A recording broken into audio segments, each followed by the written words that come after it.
Hi, Westminster. This is Patrick Honeycutt, your associate pastor. And today I want to talk about Shallum, Akkub, Talmon, and Ahiman. Names that I have probably butchered in the reading. However, these gentlemen, according to First Chronicles, were gatekeepers at the tent of the Lord. This is the traveling Ark of the Covenant as the Israelites were journeying in the wilderness, and they were charged to be gatekeepers. And a phrase jumped out at me in what the author of this book described them. It said that they would spend the night near the house of God, for on them lay the duty of watching, and they had charge of opening it every morning.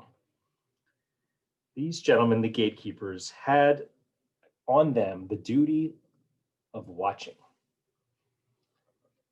This devotional is in some ways a little bit of an elaboration of my sermon on Sunday about keeping watch, keeping awake. It is one of the blessings and curses of preaching is that sometimes you think of things afterwards that you wish you had said or elaborated upon, or maybe not said and not elaborated upon.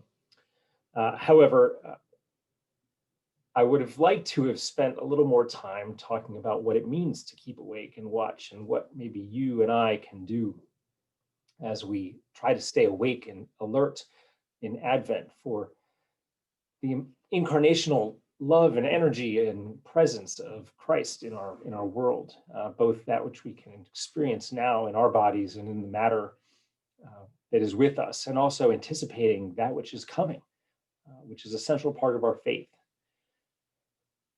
These four gatekeepers seem to be a model because it's described that they have this duty to do so, that it is not merely for their own lives, but there's a responsibility, a sacred one, on behalf of the people, upholding and protecting that sacred space.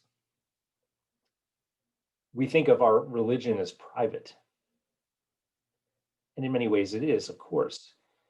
However, we also understand our role as a sacred responsibility that we have on behalf of all people. That our Advent waiting and our Advent staying awake is not just so that we're ready for Christmas, but so that we can help our world be ready for God's love in Jesus Christ. How can we do that?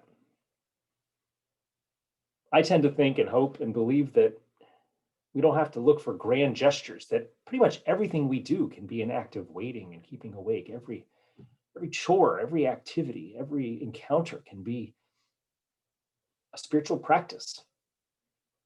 I'm looking outside now with some jealousy as my neighbors have gotten quite a leap on me in terms of getting the Christmas decorations up and out. And I look forward to putting up my lights and trees soon. And to do so as part of my waiting, keeping awake, preparing this world for the light that is coming. Every year around this time, Westminster volunteers spend hours in our sanctuary getting it green and ready for our celebrations of this season. And of course, that's a little different this year, but volunteers have been doing that again this week to, in some small way, ready our space. So I encourage you and us to ready your space and ready our spaces, our homes, our hearts, our minds, keeping awake. For like those four gatekeepers, on us is the duty of staying alert through the night and keeping watch. Grace and peace to you in your waiting and your watching this Advent. And do make sure to take a look at the Westminster Advent devotionals to help you along the way. Amen.